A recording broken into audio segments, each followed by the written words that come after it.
السلام علیکم دوستو، ہم پڑھ رہے ہیں امراء احمد کا ناول کرا کرم کا تاج محل 11ویں چوٹی۔ چلیے آئیے شروع کرتے ہیں۔ پاور بار ختم کر کے جانے کب وہ بیٹھے بیٹھے سو گیا، پریشے کو پتہ بھی نہیں چلا۔ وہ اپنے خیالات سے چونکی تو وہ اسے اسی پوزیشن میں اونگتے دیکھا۔ برف شار کو گزرے پورے 24 گھنٹے نہیں ہوئے تھے مگر وہ کتنا بیمار، کمزور اور یسمردہ لگ رہا تھا۔ چہرے کی رنگت سردی مائل سفید پڑ رہی تھی۔ اس کا ازلی شگفتہ سنہری پن اور سرخی آج اس کی رنگت میں نظر نہیں آ رہی تھی۔ باہر طوفانی بارش شور مچا رہی تھی اور وہ خاموشی سے اسے سوتے دیکھ رہی تھی۔ نیند میں وہ کبھی کبھی ہلکا سا کھانستا اس کے چہرے پہ واضح کرب رقم تھا۔ اسے افق پر بے پناہ ترس آیا۔ اس کی ٹانگ یقیناً اتنی دکھ رہی تھی کہ اس کا عزم، حوصلہ اور ہمت جواب دے گیا تھا۔ اسے علم ہو چکا تھا کہ وہ مر جائے گا، مگر مرتے مرتے بھی وہ اپنی آخری سانسیں اسے دان کرنا چاہتا تھا، اسے وہاں سے بھیجنا چاہتا تھا۔ وہ اسے لفظوں میں نہیں بتا سکتی تھی کہ وہ اس کے ساتھ چھوٹے سے خیمے میں محض اس کی زندگی بچانے کے لیے نہیں بیٹھی، بلکہ وہ شخص جو سامنے بیٹھے بیٹھے سو چکا تھا، وہ شخص اس کی پوری زندگی تھا۔ بعض لوگوں کی زندگی آپ کے لیے اہم ہوتی ہے، ان کے بغیر رہا جا سکتا ہے، مگر بعض لوگ آپ کی زندگی ہوتے ہیں، ان کے بغیر صرف مرا جا سکتا ہے۔ اسے افق سے پہلی نظر کی محبت ہوئی تھی۔ وہ تو شاید اندازہ بھی نہیں کر سکتا تھا کہ پری نے اسے کتنا ٹوٹ کر چاہا تھا۔ جب اس نے اسے تھپڑ مارا تب بھی اس کا ایک لمحے کو دل چاہا کہ وہ اسے چھوڑ کر چلی جائے۔ وہ جانتی تھی کہ اس کے بغیر نہیں رہ سکتا، اس لیے اس کے باہر نکلتے ہی اس کے پیچھے آ گیا۔ اظہار نہیں کرتا تھا مگر محبت کرتا تھا۔ کتنی عجیب خاموش محبت تھی دونوں کی، ایک دوسرے کو چاہنا بھی اور بتانا بھی نہیں۔ کیا ایسے بھی کسی نے محبت کی ہوگی؟ برف باری ہنوز جاری تھی، سورج ٹھیک سے طلوع نہیں ہو رہا تھا۔ جانے کیا وقت ہوا تھا؟ غالباً صبح کے اولین گھنٹے تھے۔ اس نے ریڈیو اٹھا کر سلسلہ بیس کیمپ جوڑا۔ احمد، ہمیں آج رات ہر حال میں 1500 میٹر ڈیسینٹ کرنا ہے، مگر میرے پاس صرف 80 میٹر لمبی رسی ہے، باقی 1420 میٹر میں کس طرح ڈیسینٹ کروں؟ کچھ بتاؤ۔ اس کی آواز میں دھڑکن غالب تھی۔ وہ کوئی سپرمین تو نہیں تھی کہ اس کے اعصاب جواب نہ دینے لگتے، مگر صرف اور صرف ایک شخص کے لیے اس نے خود کو ٹوٹنے سے روک رکھا تھا۔ وہ افق کو مرنے نہیں دے گی، اس نے عہد کر رکھا تھا۔ میں کلائمبر نہیں ہوں ڈاکٹر، میں کیا کہہ سکتا ہوں؟ ویسے تم نے جو رسی پہلے لگائی تھی وہ کہاں گئی؟ وہ برف میں دب چکی ہے، ضائع چلی گئی۔ اگر ہوتی بھی تو کیا فائدہ تھا؟ ہم راستہ بھٹک کر دوسرے راستے آ چکے ہیں، تھوڑا سا شمال کی طرف، اور اب مجھے کچھ سمجھ نہیں آ رہا کہ 80 میٹر رسی سے 1500 میٹر کیسے ڈیسینڈ کروں۔ کچھ کرو، کچھ سوچو۔ یہ ڈیتھ زون ہے، جوتوں میں کریمپ چڑھانے کے لیے 20 منٹ سوچنا پڑتا ہے۔ ڈیسنٹ پالیسی کے متعلق کیا سوچوں بھلا؟ اس کا دماغ سوچ سوچ کر پھٹا جا رہا تھا۔ افق کیسا ہے؟ پاؤں میں ایک اور زخم آیا تھا، ابھی صاف کر کے پٹی کی ہے، اب سو رہا ہے۔ اس نے ایک نظر سوتے ہوئے افق پر ڈالی۔ اچھا، وہ ہنس دیا۔ ہنسے کیوں؟ افق کو پچھلی دفعہ نانگا پربت پر برف شار نے 480 میٹر نیچے پٹکا تھا۔ 8 آدمی ایک ہی رسی پر تھے، ایک گرتا تو سارے جاتے، مگر سارے بچ گئے، صرف افق کو پاؤں میں موچ آئی۔ اس کا باس کہتا ہے تم بے عزتی اور برف شار پروف ہو۔ وہ ہنس دی۔ یقین کرو ڈاکٹر، اگر توماس کا باس افق کے باپ کا دوست نہ ہوتا تو اب تک اس کو شوٹ کر چکا ہوتا، مگر اس دفعہ افق نے باس سے وعدہ کیا ہے کہ وہ راکا پوشی کی چوٹی سے کنکورڈیا اور بلتورو کی چوٹیاں دیکھ کر واپس آ جائے گا، اور پھر کبھی پہاڑوں میں نہیں جائے گا۔ میں نے راکا پوشی کی دیوار سے وہ تمام چوٹیاں دیکھ لی ہیں، اور یقین کرو مجھے ان کی دیکھنے کی کوئی خوشی نہیں۔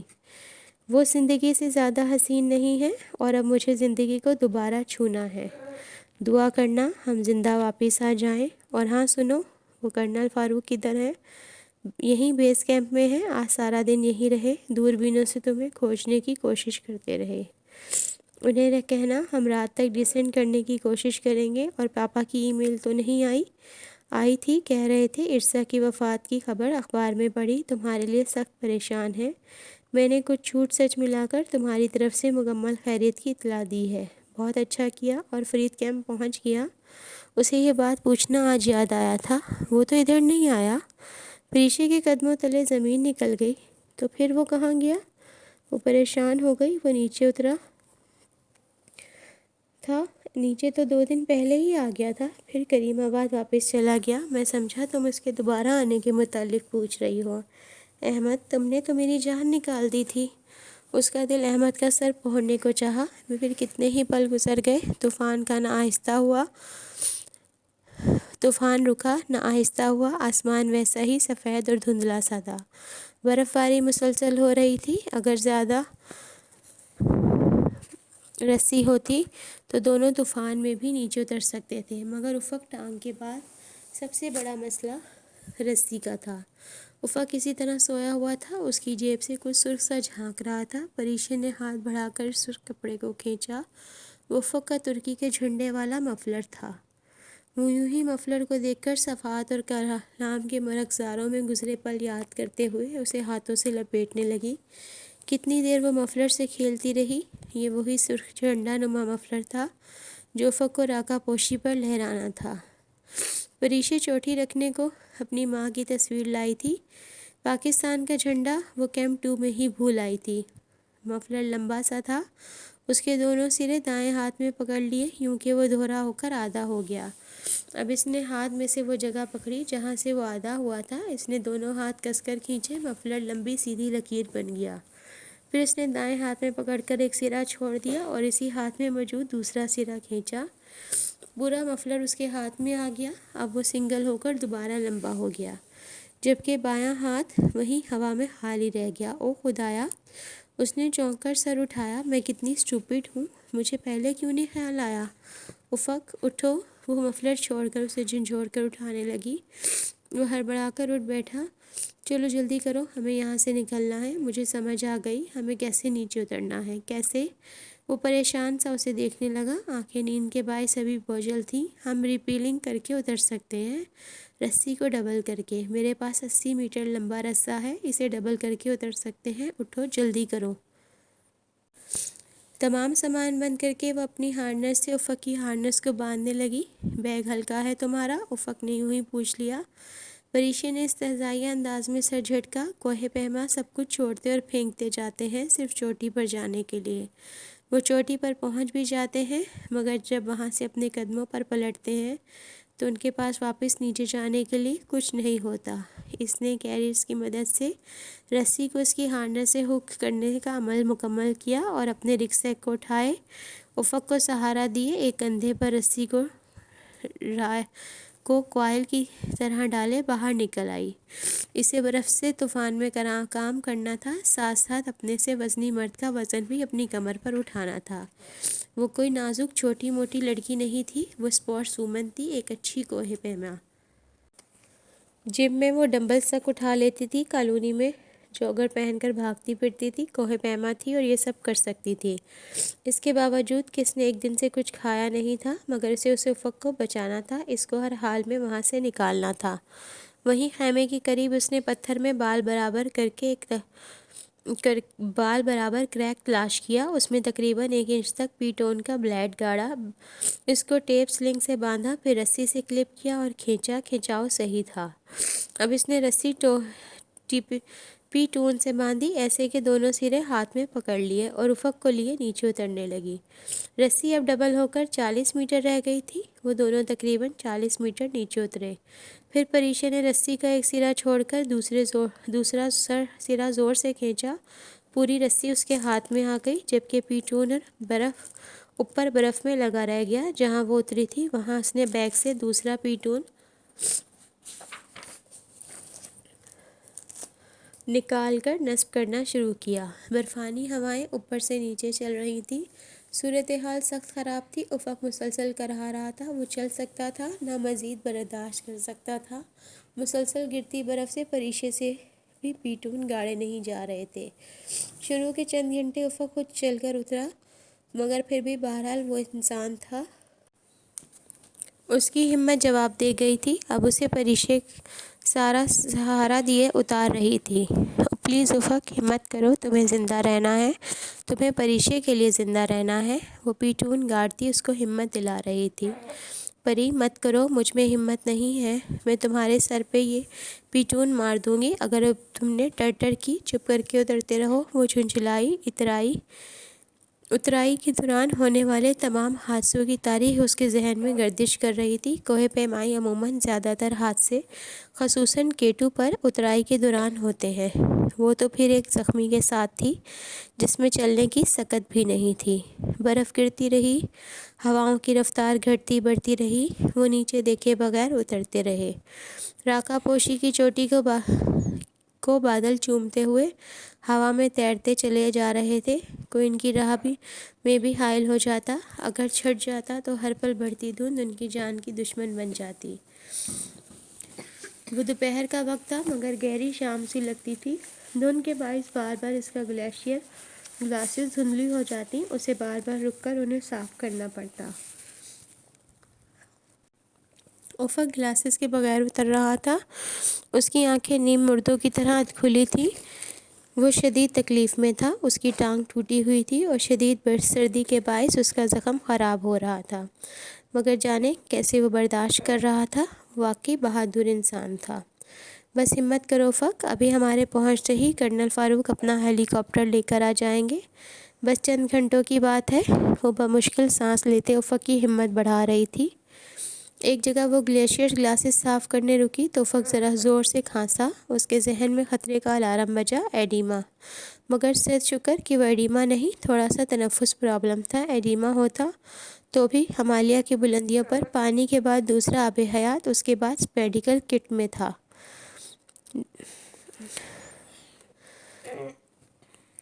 ڈیکسمیتھسونا کی سرنج جو ایڈما کے خلاف واحد ہتھیار تھی اور پانی سے بڑی حیات تھی۔ راکا پوشی پر دھیرے دھیرے شام اترنے لگی۔ ان کے اطراف میں موجود دیو ہیکل سیاہ اور سفید پہاڑ دھند کے پردے میں خاموشی میں ڈوبے تھے۔ ہزاروں میٹر نیچے دلکش وادیاں پھیلی تھیں۔ وہاں فرید کا کریم آباد بھی تھا، جس کے باسیوں کو علم بھی نہ تھا کہ دو نفوس شام کی نیلگوں روشنی میں اترائی کا سفر زندگی کا سفر کر رہے ہیں۔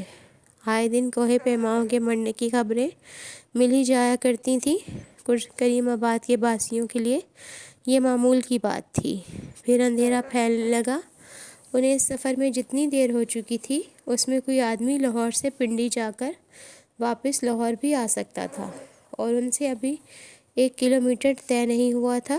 جو سفر صاف موسم میں وہ چند گھنٹوں میں کر سکتے تھے، وہ اب 3 گنا زیادہ وقت لے رہا تھا۔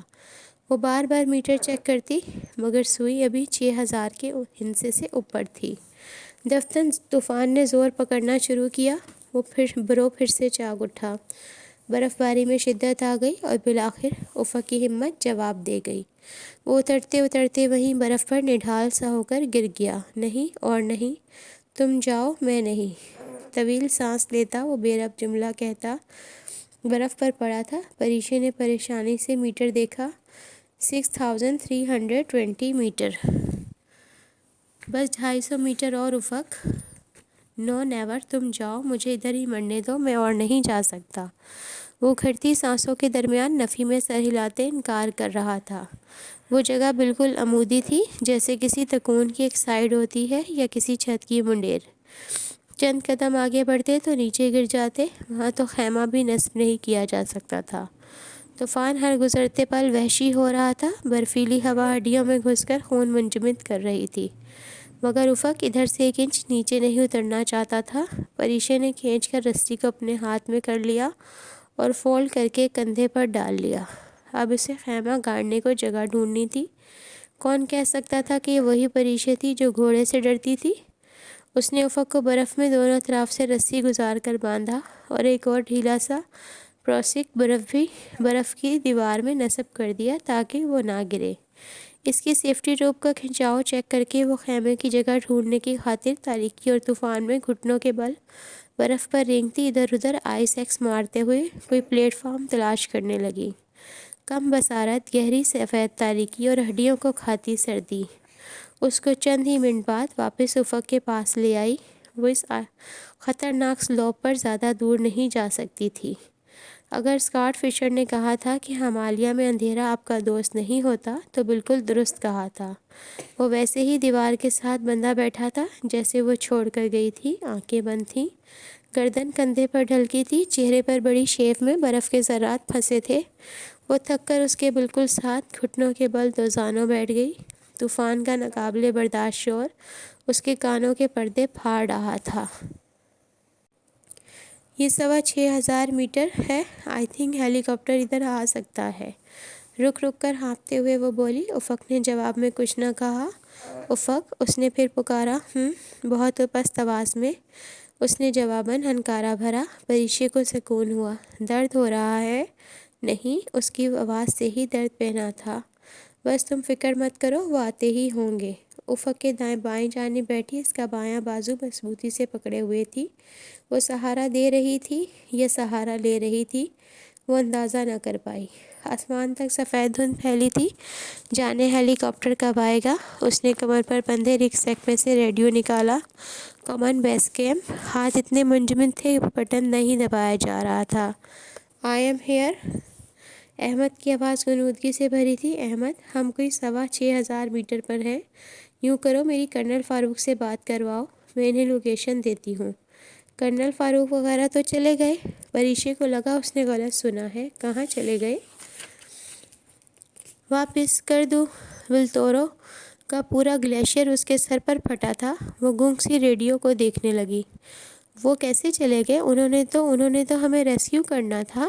وہ کیسے؟ اس کے لبوں سے الفاظ ادا نہیں ہو رہے تھے۔ قوت گویائی جیسے سلب ہو کر رہ گئی۔ وہ کہہ رہے تھے کہ موسم خراب ہے، کوئی فیول کا پرابلم تھا۔ I don't know. بس صبح ہی صبح وہ واپس چلے گئے۔ تم حوصلہ مت ہارو، ہو سکتا ہے وہ صبح تک آ جائیں۔ تم نے ویسے اتنا زیادہ سفر نیچے کو کیسے کیا؟ رسی کو ریپیل کر کے۔ وہ کیا ہوتا ہے؟ تمہارا سر ہوتا ہے، وہ زور سے چلائی۔ مجھ پہ غصہ کیوں ہو رہی ہو؟ ادھر بیس کیمپ میں اکیلا پڑا سارا دن اس منحوس راکا پوشی کا برفیلا چہرہ دیکھتا ہوں۔ شاید تم سے زیادہ سفر کر رہا ہوں۔ وہ خفا سا ہو گیا۔ غلط موقع پر غلط بات کیوں کرتے ہو؟ وہ بجائے سوری کرنے کے الٹا اس پر خفا ہوئی۔ اچھا، تم نیچے اترنے کی کوشش کرنا جیسے مجھے یہ معلوم ہی نہیں ہے۔ خدا کے لیے احمد، یہاں حالات بہت خراب ہیں، برف کی کنڈیشن بہت بری ہے اور افق زخمی ہے۔ ہم میں مزید رسی سے نیچے اترنے کی ہمت نہیں ہے۔ وہ زور سے چلائی۔ اچھا، ہمت مت ہارو، وہ صبح تک آتے ہی ہوں گے۔ تم بس ہر 2 گھنٹے بعد پانی کا آدھا کپ۔ پتہ ہے مجھے تم دنیا کے واحد ڈاکٹر نہیں ہو۔ اس نے ریڈیو بند کر دیا۔ علاوہ ایک ہنرو کثر باورچی کے وطن تنہا بیس کیمپ میں پڑا، اپنے سفارت خانے سے حکومت تک جس کسی سے بات کر سکتا تھا کر چکا تھا۔ بہت کم وقت میں اس نے فوج تک سے رابطہ کر لیا تھا، مگر یہ انتہائی بلندی کا اثر تھا یا شدید احساس بے بسی و خود ترسی کہ پریشے کو لگ رہا تھا کہ احمد اور پاکستان آرمی دونوں اس کے معاملے میں دلچسپی نہیں لے رہے۔ غصہ نکالنے کو وہ ریڈیو واپس بیگ میں رکھتے ہوئے بڑبڑائی۔ پاکستان آرمی سے اتنا نہیں ہوتا کہ پاکستان آرمی نے ہماری منت نہیں کی تھی کہ خدا کے لیے کہ اگست میں راکا پوشی کلائم کرو۔ یہ ہماری غلطی تھی، ہم خود ادھر آئے تھے۔ وہ ہمارے لیے جتنا کر سکتے تھے کر چکے، اس سے زیادہ۔ وہ تیز بولتے وہ کھانسنے لگا۔ کھانسی رکی تو اس نے دوبارہ برف سے کمر ٹکا کر آنکھیں موند لیں۔ وہ شرمندہ ہو گئی۔ شاید وہ خالص پاکستانی تھی، تبھی جلدی شاید شدید بدگمان ہو جاتی تھی۔ دونوں ابھی تک کھلے آسمان تلے برف کی دیوار سے ٹیک لگائے بیٹھے تھے۔ ہر پل گرتا درجہ حرارت، مسلسل جاری طوفان اور برف باری سے بچاؤ کے لیے انہیں پناہ گاہ چاہیے تھی۔ وہ پناہ گاہ کہاں سے حاصل کرے؟ یہ سوچتے ہوئے اس نے پیچھے برف کی دیوار سے کمر ٹکائی۔ اس بلندی پر سوچنا انتہائی کٹھن کام تھا، مگر جیسے ہی اس کی کمر پیچھے برف سے مس ہوئی تو اس نے بے اختیار گردن گھما کر پیچھے دیوار پر جمی برف کو دیکھا۔ یہ تازہ پڑی برف تھی، مگر اس کے پیچھے یقیناً ڈھیروں برف تھی۔ اس وقت اسے آسمان سے گرتی برف سے پناہ لینی تھی، اور یہ پناہ صرف اسے ایک چیز دے سکتی تھی، اور پھر تھی دیوار پر جمی برف۔ سارے دن کی تھکاوٹ کے باوجود نئے سرے سے رخ دیوار کی طرف پھیر کر ایکس زور زور سے برف پہ مارتی ہوئی اسے کھودنے کی کوشش کرنے لگی۔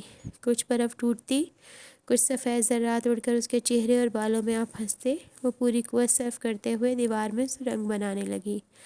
پورا دن افق کو سہارا دینے کی مشق کے باعث اس کی کمر میں شدید درد کر رہی تھی۔ اسی طرح دیوار سے بند آنکھیں بند کیے بیٹھا تھا اور بیٹھے بیٹھے سو بھی گیا تھا۔ شاید کچی نیند میں تھا جب پریشے نے اسے جگایا۔ اٹھ جاؤ، میں نے ہم دونوں کے لیے ایک زبردست اپارٹمنٹ تیار کیا ہے جس کا ویو بے حد حسین ہے۔ ذرا موسم ٹھیک ہو جائے تو اس سے پورا قراقرم نظر آتا ہے۔ اب ہمیں اس میں شفٹ ہونا ہے۔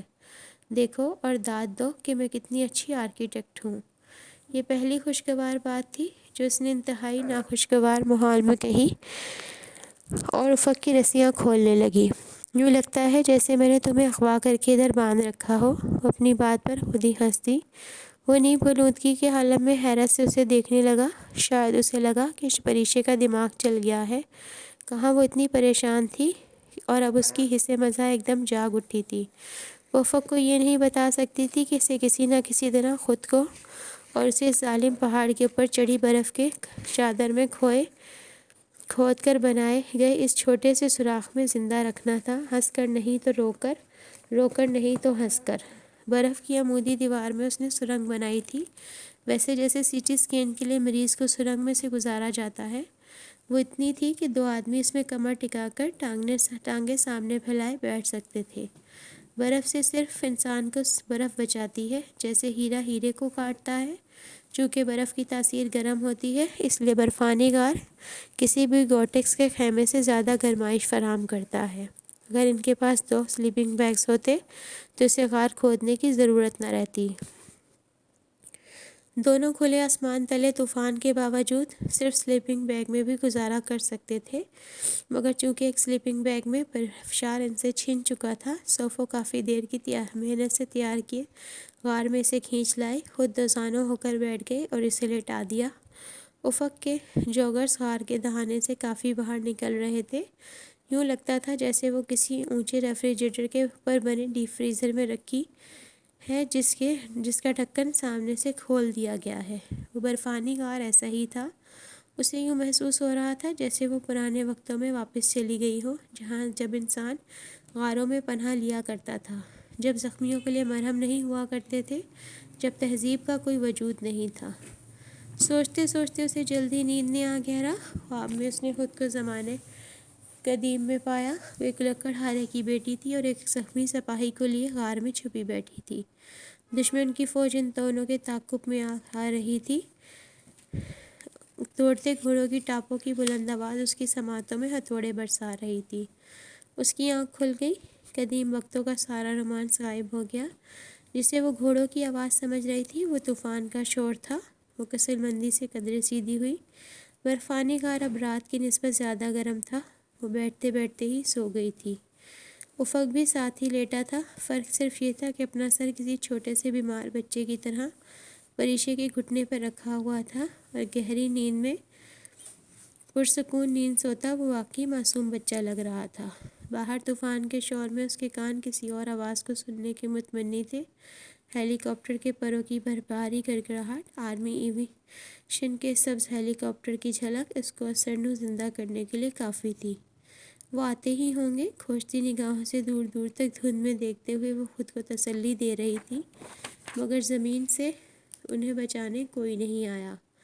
دونوں جانے کتنے گھنٹے اس برفانی غار میں پڑے سردی سے ٹھٹرتے رہے۔ وہ غار اب جائے پناہ کم اور برفانی تابوت زیادہ لگ رہا تھا۔ افق اٹھ گیا تو اس نے چائے بنا کر خود بھی پی اور اسے بھی دی۔ چائے کیا تھی، بغیر شکر اور دودھ کے قہوہ سا تھا۔ افق نے کپ پکڑ کر کوہنیوں کے بل قدرے بیٹھ کر چائے کے تلخ گھونٹ اپنے حلق سے اتارے، پھر کپ خالی کر کے سائڈ پر ڈالا اور دوبارہ پریشے کے گھٹنے پر سر رکھ کر لیٹ گیا۔ پتہ نہیں کیا وقت تھا، کیا تاریخ تھی، کون سا مہینہ، کون سی صدی، وقت کا حساب کتاب بھی بھولتا جا رہا تھا۔ پری، افق نے پکارا، سو رہی ہو؟ نہیں، سو نہیں رہی، یوں ہی تھک گئی ہوں۔ وہ پیچھے کمر ٹکائے آنکھیں موندے بیٹھی تھی۔ میری جان بچانے کا شکریہ، تم نہ ہوتی تو میں مر جاتا۔ پھر کتنے ہی پل خاموشی کی نظر ہو گئے۔ پری سو گئیں کیا؟ نہیں، آواز بے حد ہلکی تھی۔ پھر بولتی کیوں نہیں؟ مجھے سے باتیں کرو تاکہ مجھے لگے کہ میں اس برفانی تابوت میں اکیلا نہیں ہوں۔ وہ یوں کہتا اس وقت کوئی ڈرا سا بچہ لگ رہا تھا۔ پری کو اس وقت بیک وقت پیار بھی آیا اور رونا بھی۔ کیا بولوں؟ تمہیں درد ہو رہا ہے؟ ہر وقت کیوں پوچھتی ہو؟ اور کچھ سوچتا ہی نہیں؟ غار میں ایک بار پھر خاموشیاں راج کرنے لگی۔ وہ کافی دیر کچھ نہ بولا تو پریشے نے آنکھیں کھول دیں۔ اسی طرح لیٹے ہوئے دونوں ہاتھوں میں ایک چھوٹی سی تصویر پکڑے بغور اسے دیکھ رہا تھا۔ حنادے مر چکی تھی، باوجود اس کے وہ تصویر افق کے ہاتھوں میں دیکھ کر اس کے کہیں اندر درد کی ٹیسیں اٹھیں۔ پری، اس کی آواز دھیمی تھی، تم نے کل یہ کیوں کہا کہ میں نے تمہیں حنادے سمجھا؟ تمہیں میں نے کبھی حنادے نہیں سمجھا۔ تم پریشے ہو، تم حنادے ہو ہی نہیں سکتی۔ وہ بے ربط فکرے بول رہا تھا۔ یہ گرم چائے کی بخشی توانائی کا اثر تھا۔ وہ جواباً خاموش رہی۔ اسے کچھ بھی نہیں پوچھنا تھا، اب افق کو ہی سب کچھ بتانا تھا۔ جانتی ہو، لوگ کیٹو کو صفاق پہاڑ کہتے ہیں۔ بالکل ٹھیک کہتے ہیں۔ وہ ویسا ہی ہے، وحشی اور سالم۔ میں ایورسٹ نہیں، راکا پوشی نہیں، کیٹو کا عاشق تھا۔ کیٹو، جسے قراقرم پہ بسنے والے شاہگواری بولتے ہیں۔ اب میرے لیے اس کا نام بولنا بھی تکلیف دہ ہے۔ وہ کہتے کہتے کھانسنے لگا۔ کھانسی رکی تو پھر سے کہنے لگا، حنادے میرے چچا کی بیٹی تھی، خوبصورت، مکمل اور آرٹیفیشل۔ اس کے پرفیکشن کے متعلق تم تصور بھی نہیں کر سکتی۔ ہمیشہ ٹپ ٹاپ میں رہتی تھی، بنی سپری، فل میک اپ۔ وہ بہت سیکولر اور آزاد خیال تھی۔ یہ ہمارے درمیان پہلا فرق تھا کہ میں آزاد خیال نہیں، روشن خیال ہوں۔ اور بھی کئی فرق تھے، جیسے ذہن پہ زور دے کر یاد کر کے بتا رہا تھا۔ ہمارے خیالات کبھی نہیں ملے، مجھ سے بہت اختلافات کرتی تھی، غالباً افق بہت لڑتی تھی، کہنے سے اعتراض برت رہا تھا۔ وہ ہوتے ہیں نا کچھ لوگ جنہیں بات نہیں سے شروع کرنے کی عادت ہوتی ہے، وہ بھی ایسی ہی تھی۔ ہماری شادی 4 سال پہلے ہوئی تھی۔ وہ امریکہ سے آئی تھی اور وہیں جانا چاہتی تھی، اور میں ترکی میں اپنے پیرنٹس کو چھوڑ کر نہیں جا سکتا تھا۔ شادی کے 2 سال میری زندگی کے بدترین سال تھے۔ اس میں ایک کردار احمد دوران کا بھی تھا۔ تو دوستو، یہ تھی آج کی ایپیسوڈ۔ کل یہیں سے آگے پڑھیں گے، اور اگر آپ کو میری آڈیو اچھی لگی ہو تو اس کو لائک کیجئے، شیئر کیجئے، اور میرے چینل کو سبسکرائب کیجئے لازمی۔ دوستو، چینل کو سبسکرائب کرنا مت بھولیا کریں، آئی ریکویسٹ یو۔ اور جہاں تک ہو سکے سلام صدقان کی مدد کیجیے۔ اللہ حافظ۔